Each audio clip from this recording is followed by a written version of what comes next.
Williams veers left, pulls up, looking for the lead, and got it. Jaylen Williams, 2 seconds, 1:11, 1:09. Now SGA probing, piercing, spinning, hanging for the lead, and SGA knocks it down. The Thunder finally get the defensive stop, and SGA puts them in front. I'm Kenrich Williams. You're listening to Topic Thunder.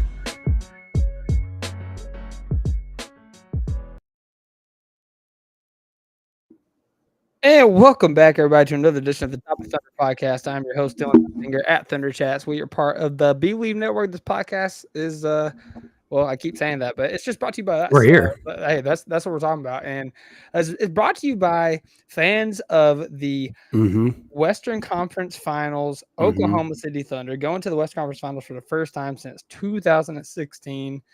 I mean, hey, the vibes are absolutely immaculate. Like, they've never been higher. We put out the supercut of predictions, and obviously, like, the confidence was very high within the fan base. There were some people guarding their hearts a little bit, picking the Nuggets, acknowledging Jokic as, the great player that he is. But in the end, the Thunder were victorious, and it was just a really fun game and a lot of encouraging signs as we go deeper into the playoffs. But before we get into that, I got to give a shout out to the people in the chat already popping up. We got Topher saying Thunder up. What's up, everybody? Jeffrey Oakley saying J-Dub. We are going to talk about J-Dub for sure. Drew Uppanel said, been wearing my Dub jersey all series, never wavered. We love that. We got T. You're my guys. We did it, boys. Absolutely, T. Shout out T, popping in the chat always. Also, shout out Tierney. Tierney is on the pod with me here. I know we're going to get right into the basketball talk, but Tierney, how are you feeling, my friend? Relieved. I will admit that first quarter and a half, I was not a pretty camper. I almost lost my voice, how much I was screaming to no one in particular. But yeah, after that, just completely shifted. There's a lot of reasons why. We'll get into that, but I mean, I did not expect a blowout in this game. I definitely thought, even though the line was like 8 or 9, even with Aaron Gordon's injury, I thought it was going to be a close game down the stretch. I was mentally prepared for that, but seeing as how they just dominated from the second quarter on, I mean, just one of those moments that was like, okay, this is another defining moment in this young team's franchise career, because that was like a statement that we are capable of beating the best in the world in Nikola Jokic. We are capable of playing in a game 7 in pregame. They're talking about all the experience the Nuggets have with game 7s and how little we have. And we just proved it that we could do it. We didn't need the experience. We've got it now. We stepped up, and we completely proved everybody that was doubting this team wrong. And J-Dub proved everyone doubting him wrong. And it was just a win. So many wins besides just the actual game victory that were just fantastic for this team overall. And now we look ahead to Minnesota, in the next couple of days. But today on this pod, we're going to celebrate this team in this victory for sure. I'm doing great. Hey, I mean, that was a long-winded way to say you're doing great. But yeah, that's all the reasons I'm doing great. It's all good. It's all good. Well, hey, the chat's popping off. I mean, we got to talk about this game. I mean, we're going to have Jerry come on towards the end of the podcast. He is speakerphone Jerry was a hit last time, I think. So, and he is living up to the moniker Champagne Jerry. So yeah, he's already drunk. We will definitely bring Jerry on, but we want to talk about the basketball aspects of this game before we talk about just the pure emotion from Jerry's point of view here. So, Tierney, man, let's get into the single large item. And I'm sorry, man, I'm taking it from you. I'm taking it from you because we can both talk about it. Dude, not even just tonight. The last 3 games, like if you look at the first 8 games of the playoffs, everybody and their mothers were saying that Shai Gilgeous-Alexander does not look like himself. While you're talking about this, let me pull up a picture for everybody real quick. Keep talking. Okay. Yeah. He's not playing MVP type basketball. He's not getting to his shots. He's playing like he's hunting for the 3-point shot. He's hunting for his moment. Yada, yada, yada, blah, blah, blah. The zone's bothering him. Like he can't get past the zone. All these things, all these narratives are being pushed. The last 3 games, man, it feels like Shai Gilgeous-Alexander really figured out this Denver defense and put up 3 straight 30-point games. This one right here in game 3, after Shai missed those, like, I think he missed 7 or 8 shots in the fourth quarter. He was and chilling. He walked off smiling, and he was a Look at that huge, face. like, he was a joke to like social media, like to the NBA world around. And he said, people like to talk when they're up. Nobody's going to steal my joy. The series isn't over.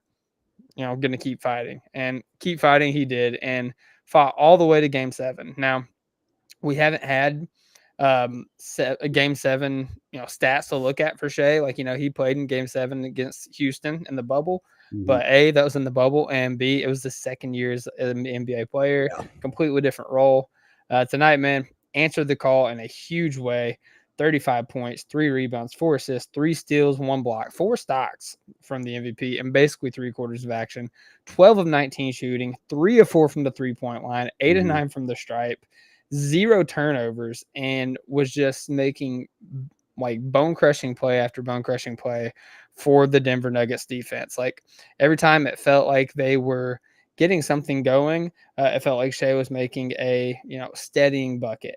And then after the Thunder went on the run, based on a couple of players we're going to talk about here in a little bit, Shai was still the steadying force, just piling on the Nuggets. Like, I kept saying, like, hey, we're up 20. I want to be up 40. I want to put their foot on their throats. I want to finish them. I want to end them. I want to crush their hopes and dreams.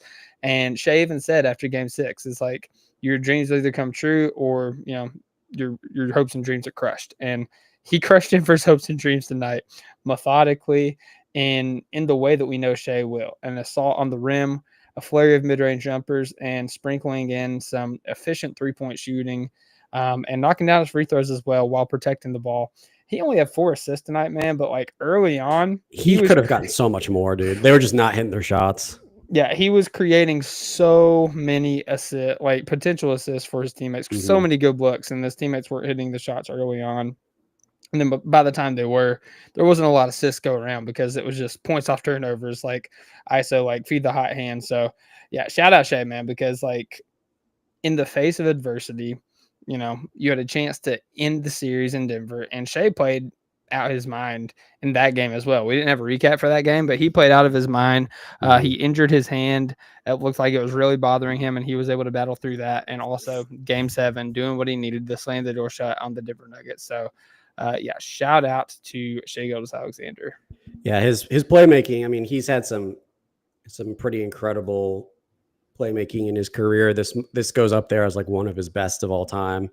And like you said, the assist could have been much better. Like, Aaron Wiggins was missing a lot of early threes, which kind of hurt them a little bit. But I mean, he would the second half for him alone, he scored 23 out of his 35 points, which is pretty wild. And I think he went, let me check, like 2 of 3 from 3. His 3-point shooting was not forced either. I felt like there was a couple of games where it felt like his 3-point shooting was to sort of like, it was just sort of like a walk up and shoot it. And I'm not afraid of those shot attempts, at all. But this one definitely felt like more in the flow of the game, just from a personal opinion. But besides that, like everything else was perfect. Exactly what you need from an MVP. They didn't know, but at the same time, it did not feel like they were relying on Shai the whole time. Like, and part of that is because of the other players that we're going to talk about. But early on, it felt like it. Like early on, because there was nothing else. But early on, if we didn't have Shai on offense and Caruso on defense, we would have lost this game miserably. Shai kept us afloat in that first quarter and a half. And yeah, like you said, Caruso, shout out. Honestly, quick sidebar. I think Caruso was the most impactful player outside of Shai in this series.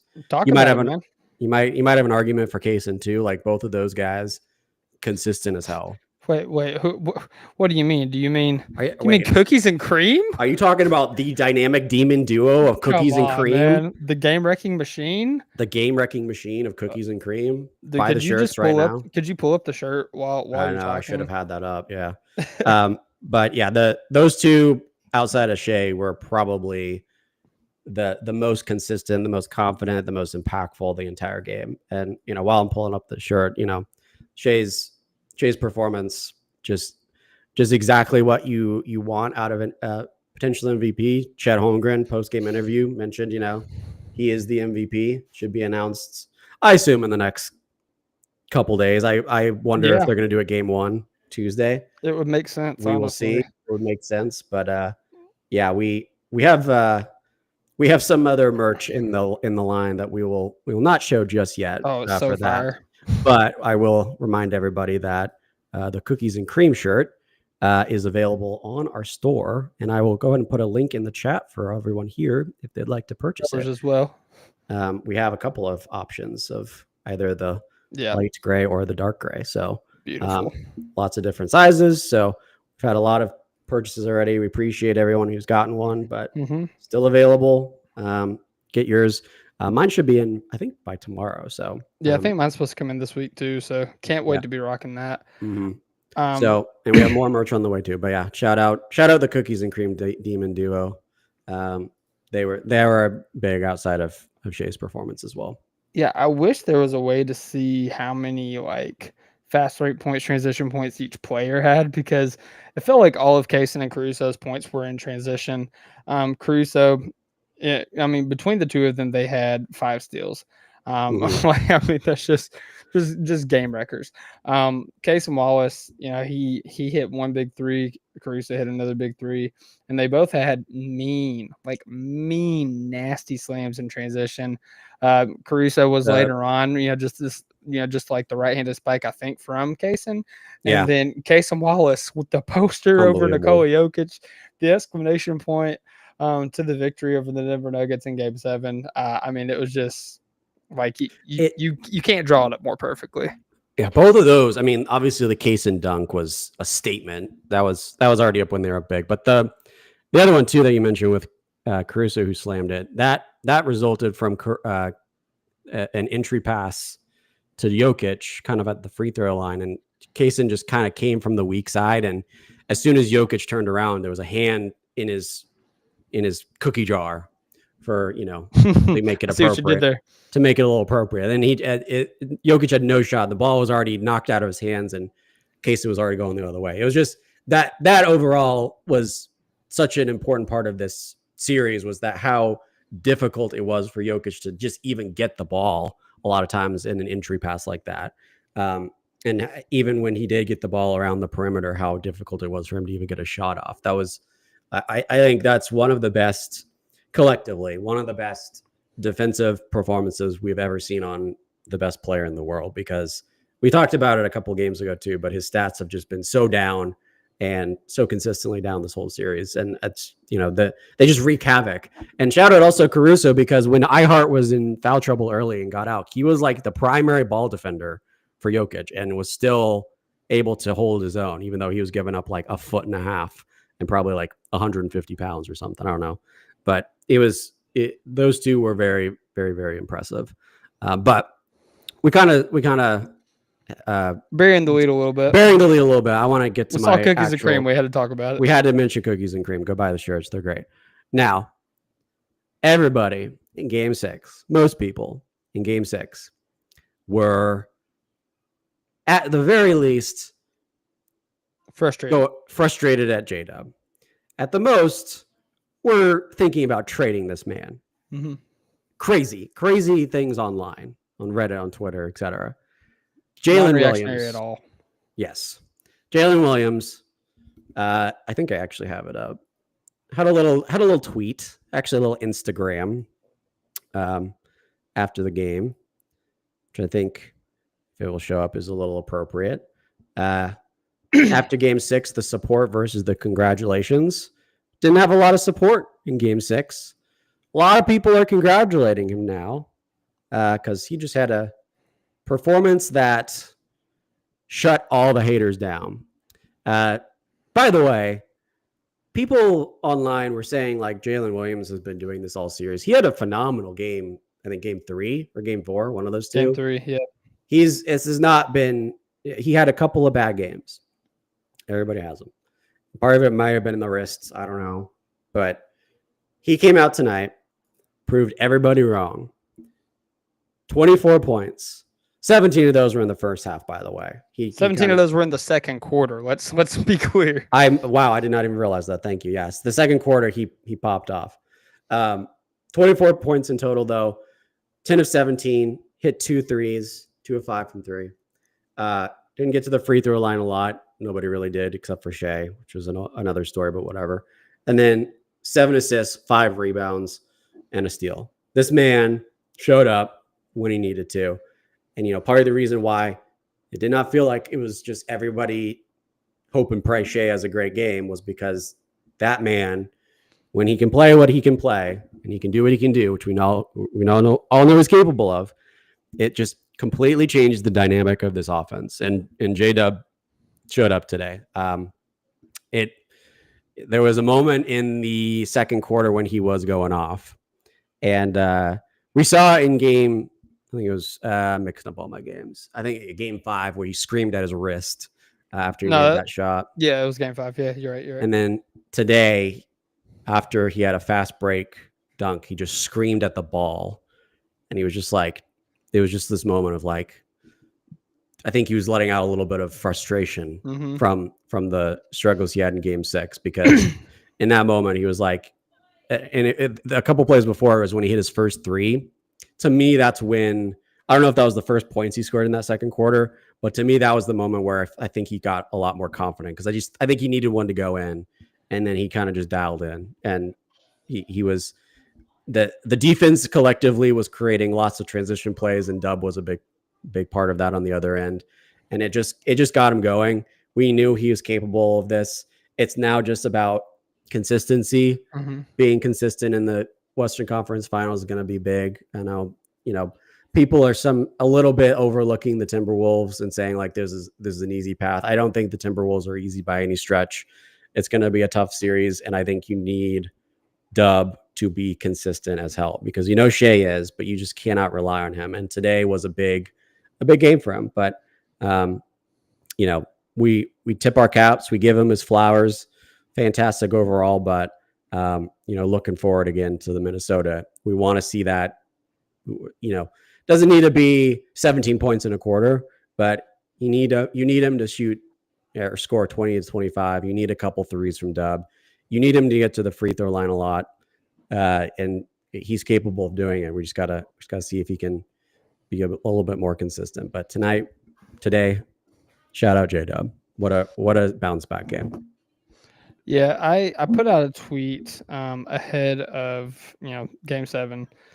And I said, I know it's in the nature of the fan base to be doomers unless we're winning, but this is a young team about to play in the biggest game of their careers again in a winner go home game.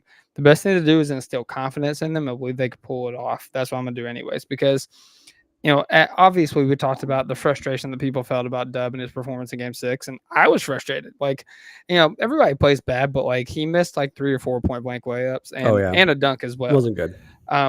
And like those were game swinging like plays. Like those were momentum driving plays that we needed in those moments. Like we could have sent them home in game 6 had he made those shots possibly. But at the end of the day, man, like he's still on the team. He's still very important to this team.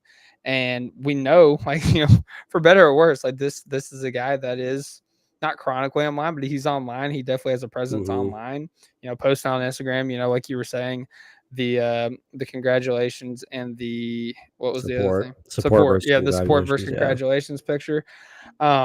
So that he's seeing what people were saying. So I was not gonna waste my energy tearing him down, because I just like I can find more productive things to do with my time.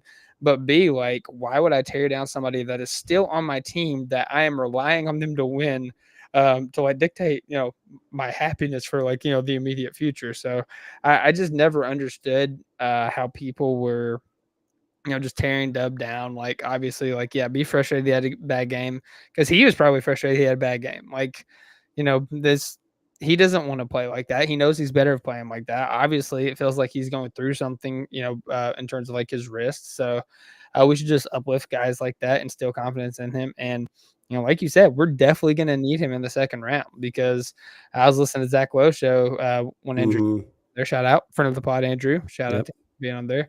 But they was talking about a potential matchup with the Wolves, and Zach Lowe said the Wolves don't run zone unless they play the Oklahoma City Thunder, and that's how they were able to come back like 20 something points earlier in the season against Shai. But he also said it's kind of hard to take much away from that, because they played like 3 times in 8 games. But the times that they do play zone is against the Oklahoma City Thunder. So they load up on Shai and dare anybody else to beat them. And if they do that, we're going to need guys like Jaylen Williams, like Alex Caruso, like Chet Holmgren, like Isaiah Hartenstein to step up if we're going to win this series. I agree with you. Like, I think that people get it twisted that just because the 1 and 2 seed in the Eastern Conference are out, that this is just they're looking ahead. Road to the finals. Yeah. The Knicks and the Pacers and the Timberwolves are all very formidable teams that give matchup problems for every team in the league. Now, I think that we can beat them. I feel confident that we can beat them, but to think that it's just going to be a walk in the park or this is some Mickey Mouse run to the finals, it's not. Especially with the shooting. Like, the shooting has been such a big problem all of a sudden. You can't overlook that. It's not a guarantee they're going to do what they did in the regular season. Yeah, and also, like, the league is just much stronger nowadays than it used to be back in the day. Like, the 5 seeds, the 4 seeds, the 3 seeds are not as weak as the 5 seed, 4 seed, 3 seeds of like yesteryear. Like, they are very formidable teams, and they should be treated as such. But yeah, Jaylen Williams, man, shout out to him. Like that 17-point second quarter, really like ignited the run. Like, I think we had 13-0 run, and I think we even extended it from there. And we talk about in our predictions for like the game 7 how this is a young team and they feed off the energy of the crowd. And after game 3, me and Dolan and Alex actually did like a ranking of like players that feed off the crowd for the Thunder, and Dub was number 1 because he is, man. Like, he's young, he's fiery, he's explosive, he makes loud plays. And when he makes those loud plays, it makes the Paycom Center that much louder, and the rest of the team feed off that energy, and it puts the other team into a frenzy. It makes them call timeouts. It makes them, want to break up the momentum, and it carried on into the third quarter. Credit to him, credit to the team, credit to the fans. Kirk Goldsberry tweeted out, "We've gone from a 42-41 Thunder lead with 3 minutes left in the second quarter to a 69-46 lead 5 game time minutes later." Insane. And that doesn't happen without Jaylen Williams. Yeah. I'm also seeing some post-game interviews kind of roll in. I love this one from Brandon Raybar, who posted it. They asked Shai and Dub about game 7, and Dub said, "I didn't sleep. I was excited." And Shai, "I was nervous, to be honest. They're just like us. They're just like us, for real. They're just like me, for real. They're just like me, for real." That's funny. I mean, and there was a couple of others too I saw, but one of them was Dub was asked about Shai's performance, and he said terrible, and then he smiled. He's like, "No, he's good." So yeah, that back to the lighthearted jokiness of Dub is good to see. Absolutely. But yeah, a lot of good quotes coming out right now from post game interviews as we're recording this. So, but yeah, to go back to. Yeah, kind of the general game plan moving forward. I think if the other kind of guys we haven't really mentioned yet, with at least shooting wise, I will say, quick aside on this, I'm glad Isaiah Joe made a shot in the garbage time. I low-key think that was very important for next series, because I just felt like he shot himself off the floor this series, and to see one go in might be the little spark he needs, because God knows we need him, with how Lou Dort has also been pretty inconsistent. So that was big. And, Lou Dort didn't shoot a lot tonight either. So he was 1 of 5 from 3, 2 of 7 overall. Wasn't like a negative, I would say. He was +3, but in a 32-point win, that's not, the best. So, yeah, there's just a couple of, those role player-ish guys that, have to still step up every now and then. And we're deep enough to where we can get away with a couple of guys missing every now and then.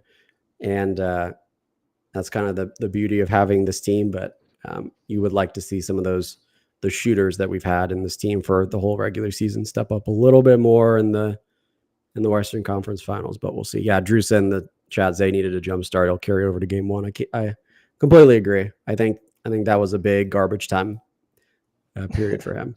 Big garbage time bucket. I love it. Yeah. I do want to say Case Wallace, Caruso, they're going to continue to be important the deeper we get into the Absolutely. playoffs.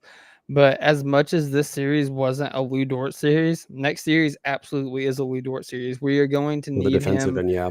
guarding Anthony Edwards, making his life absolute hell. So, Mm-hmm. shout out Lou. Shake off the demons, man. Like shake off Mm-hmm. the rust. Like we're gonna need you to be prime torture chamber going into the Western Conference Finals against Anthony Edwards and co.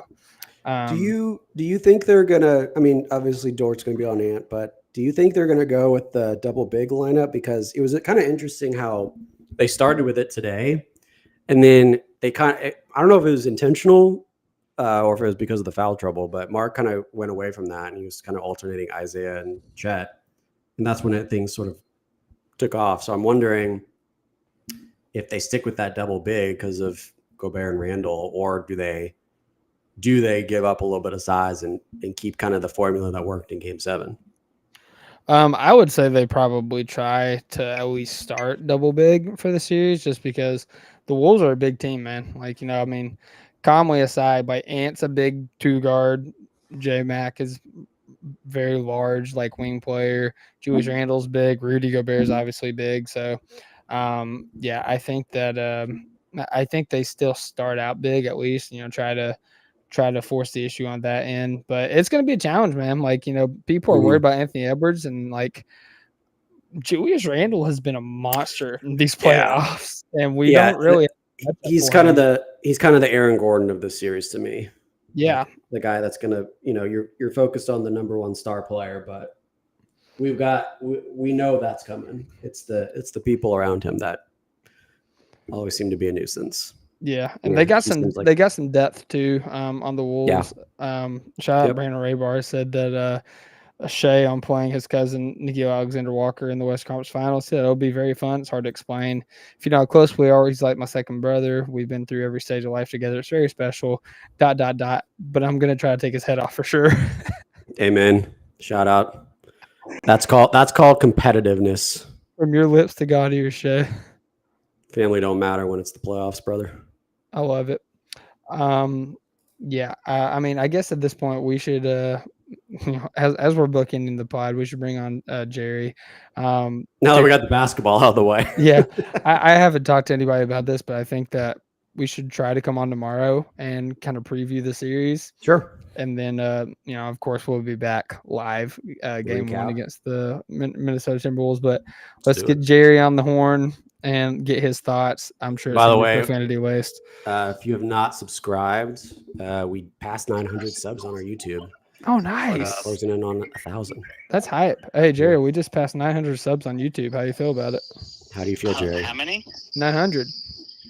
900. Where's 1,000 at? We're working on it, man. Hey, let's keep on grinding. It's tough from Yeah, Jerry. the grind never stops. The grind never stops. I understand that all the way. Subscribe for Jerry. So, yeah, what did we win by? What was the final point differential there? 32. Yeah. 32. How many? 32? 32, yeah. 125-93. Yeah, I'm not surprised. Not surprised. I said we're gonna win by double digits. I will say, of all the predictions, Jerry, in terms of like the score, was the closest of anybody. Yeah, that seems about right. 1 million. So we were pretty close. 1 million versus 10 is a big difference. Yeah. And I was almost there. So, what a freaking game. What a game, though. Like, they showed up the way that Thunder basketball is supposed to be played, and they did it. You know what I mean? That's exactly what it was. That first quarter was rough. I think everybody can agree with that. Right, Dylan? Yeah, that first quarter was really rough. And then second quarter on, it was a wrap. It was an absolute wrap. We didn't get all the calls, right, like the Nuggets did in that second quarter. And we still figure out a way to just get it. Shout out to J-Dub. Can we give a shout out? Pour some honey on him. Well, we're gonna put a honey pack on J-Dub because he absolutely killed it. I'm gonna pour a little bit of Happy Dad seltzer out. Sponsor us, Happy Dad.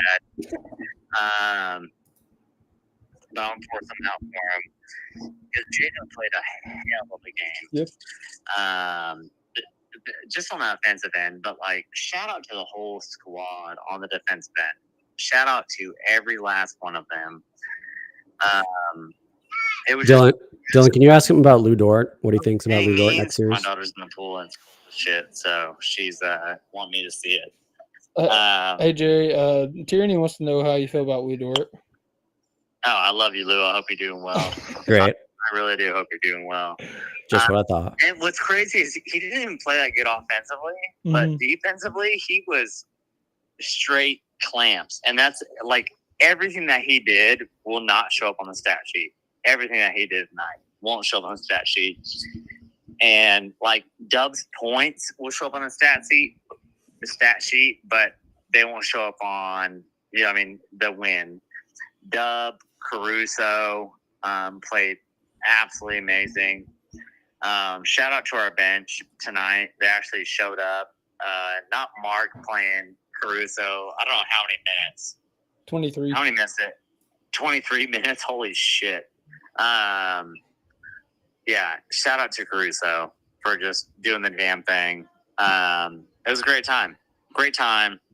We're on the West Conference Finals, and the Wolves, they're fucking cooked. They are fucking cooked. Like, I just got to tell everybody that right now. They are fucking cooked. Rudy Gobert is a fucking traffic cone. Julius Randle, meet Chet Holmgren or Isaiah Hartenstein. Who gives a shit? Either one. Y'all are fucking done. Finals, here we come. There we go. That is Jerry. And Jerry, I hate to cut you off, man. I have 1% on my battery, so I might lose you. Give us your parting thoughts, sir.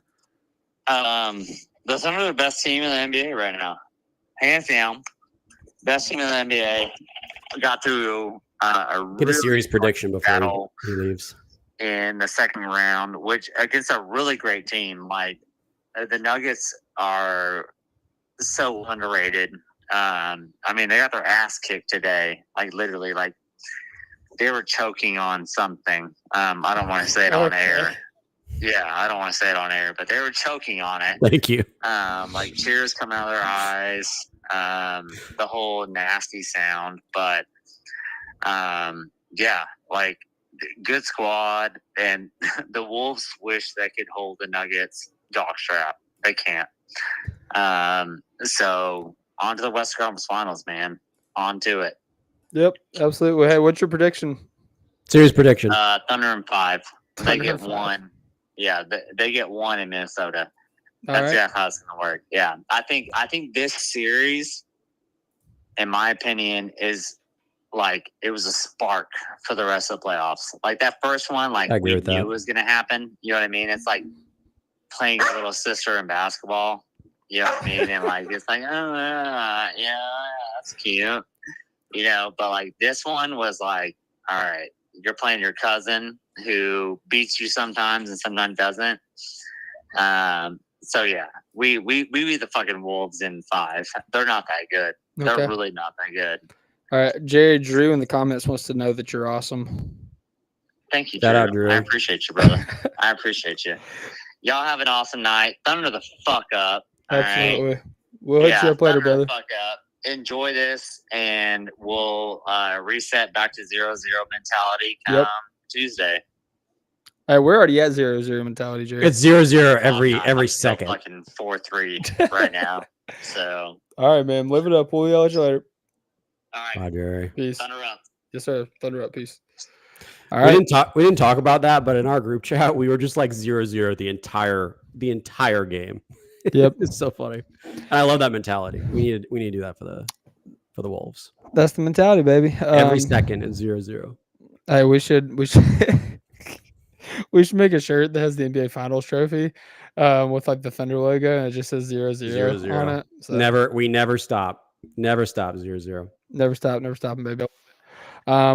Gosh, Moles is about to join. Moles is on the stream as we're ending. Let's get it quick. Let's get a quick Moles. If you want to stay on with the mats, I do need to jump off because my phone's about to die. But I will say, shout out to the Thunder pulling out, gutting out this victory. We will be back tomorrow with some kind of preview pod, and then of course we'll be recapping game 1. But I leave you to the match and their capable hands, and I hope everybody has a great night. God bless. Hoop when you can. As always, Thunder up. Bye, Dylan. I don't know if Moles is actually here, but if he is, we're gonna do a couple extra minutes to get his thoughts. Moles, are you there? I'm here. Can you hear me? I can hear you. How are you What doing? up? How are you feeling? Dude, I'm elated. Reactions. Elated. I had no idea. Turn this off. I had no idea that you guys were going live already. We're up here. We're out dude, here. Incredible way to answer. Look, there aren't a lot of people that were more critical of Dub than me after a couple of those performances, because it was the same thing we saw last year. And even by his own account, he had a bad series, but he stepped up when it mattered the most. And I mean, that's what we need, right? Like, we have to have our number 2 guy rise to the occasion and take some heat off. Incredible performance by him. Incredible performance by our role players, which you would expect to step up in a critical game at home in a game 7, where we have minimal experience in that situation, going against a team with guys that have 6 games of that magnitude. So incredible performance there. Great by coach to establish a new game plan on defense to really face up. No more cheesecake. I ate all that, but I probably need to go get some celebratory tonight. The great defensive adjustment by facing up Jokic with multiple defenders, putting on Caruso kind of in the Tony Allen role. If you guys remember that, with Tony Allen, getting up in KD's space, not giving him much room to maneuver. Props to the team offensively for establishing presence inside and for breaking down that zone and forcing the issue backdoor.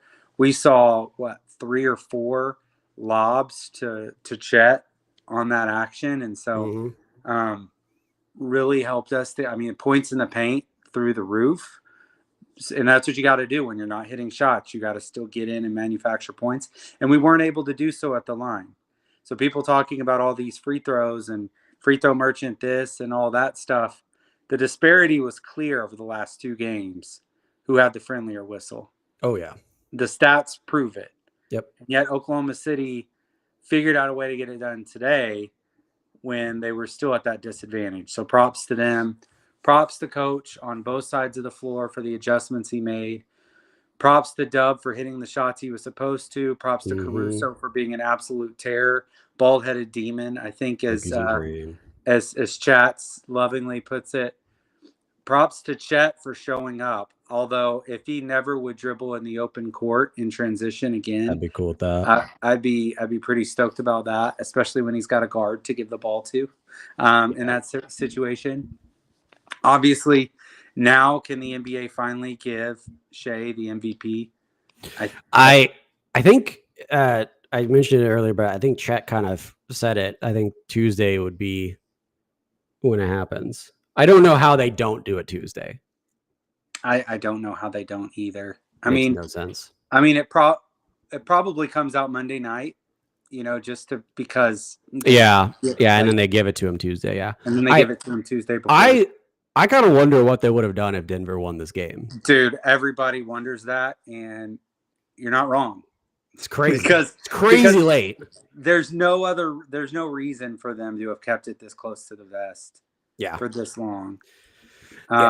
It doesn't make sense. So it shows this game 7 was about, a lot. And go ahead. No, go ahead. I've talked a lot. I was just gonna say, him stepping up, rising to the occasion. He didn't have a lot of bad games, but he didn't have that I'm taking this game over. He wasn't mad efficient at large stretches of this series. He was very efficient today. And you saw the confidence he had when he rose up and he shot a couple of those threes that basically were like, I'm going to stick a dagger in your heart. Yeah. And there's nothing you could do about it. I'd also, as happy as I would be to not see Chet dribble the ball on the open floor again, I would also be happy, even more so, to never play Joker in the playoffs again. It was brutal. 7 games of that is brutal. 7 I'm games. so glad we're done with it. Is incredibly brutal. But it's really remarkable how much I've watched him play. I've watched him play over his career. And there are a lot of things I just didn't notice because I didn't have the incredible bias over a 7-game stretch that I've had. Mm-hmm. But man, like the ethical hoops conversation, like objectively, people throwing all the shade at Shai need to throw some shade at Joker too. Oh, for sure. Like there's the dude is the biggest guy on the floor. Zero reason for him to be flopping around that much. Yeah, I think if this was a loss, I think that would be the primary focus of tonight's podcasts. But you know, to his credit, he's doing it because they call it. And if you're a competitor, you're gonna take that 10 out of 10 times. But it's just 100%. It's just it's like it's crazy what he has learned to get away with, and that works. So, I mean, you gotta tip your cap a little bit. You gotta maximize the opportunities that are at your disposal. So I mean, I don't hate on it by him like getting it, but the ethical part, I'm like, well, then you need to reanalyze what ethical means just a little bit. Yep. Yeah. Interesting that the Jokic killer, in a way, J. Will, didn't get any burn until garbage time. Yeah, it was kind of interesting. We didn't talk about that. I don't know. I think we did mention how they went away from the double big pretty early, and I wonder if that was a factor into it because they could just alternate Chet and Hart. And they went to no big for a bit and had Dub at no big, yeah. And it worked. That was a huge. I feel like that was a part in the game that really swung it when we. That was a good defensive adjustment.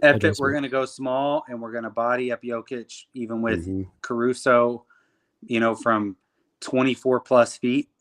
We're going to start initiating that contact, and it worked. And then as soon as he got deep in the paint, we were having multiple guys cheat off of theirs to deny him the ball. And it worked because of how poorly the Nuggets shot today. Because I think it was, let's see, Jamal Murray was 1 of 8. 20. Yeah, everyone not. Christian Brown. He's number. He says is he number 0 or number 20? I think he's 0. No, 0. Okay. But I mean, even Christian Brown went 2 of 9 from 3. It didn't feel like that. He played really well, and shout out Christian Braun. I think he's going to be a really good player in the NBA. Like he proved it this series. Like he's a great 2-way player. But I mean, they needed the 3-point shots because of how, like you said, they were cheating so much on Jokic and basically like saying, "We will let you take these threes. We're just not going to let Jokic score at all." And Jokic was 5 of 9. It's crazy. That's a crazy stat line for Jokic.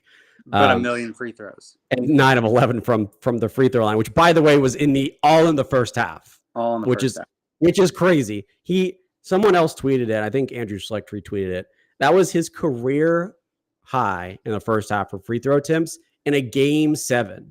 That's crazy. That's ridiculous. But we're getting back into the ethical hoops. But I mean he didn't get any free throws in the second half. I think they contained him a little bit more. I think the refs also kind of took the air out of the whistle a little bit. But I mean, the fact he only had 9 field goal attempts and had to rely on everybody else is what part of the reason we won this game. And nobody else could hit a shot. And that's kind of what we've been seeing from our side of things, especially in game 6. Kind of the tables turned in game 7 for them. And nobody could get going. I think Russ was like 2 of 3 at one point from 3. I think he missed his last 2, but he was really the only consistent 3-point shooter for them in that stretch. Nobody else really stepped up. So that was a big part of it, and it worked. And yeah, shout out Mark. His defensive adjustments there were very, very good, and Nuggets couldn't really adjust back. And that was a big part of this game. So we apologies, Moles, that we kind of ran through a lot of it, but I wanted to make sure you got at least your stuff off your chest before we wrapped up here. So like Dylan said, we'll be back tomorrow for a recap, or not a recap, a analysis of the next series, the Wolves.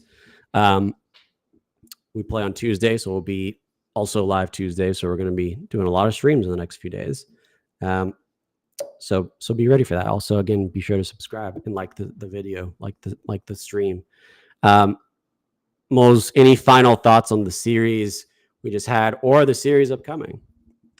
Grateful that that's done. The Thunder have at least 4 more games that we get to watch them play basketball. So that's great. Because it could have gone the other way and we could be on the trade machine or tankathon.com looking at things. But we were as a quick aside, I will not accept us doing the trade machine on this podcast. We are sticking with this core regardless. I am not giving up Dub. I am not giving up anybody on this team. Would have been I can't believe that was even a conversation before Game 7. I mean, well, to be fair, there's still a lot of questions that we need to answer, but we have true. We have advanced. We are at least going to play 5 more games than we did last year. So because we're out in Game 6, we finished Game 7. We have at least 4 more games of basketball. You have to play against Ant and that Timberwolves team. Ooh, succeed. But yeah, like they're tough. They're good. They're good.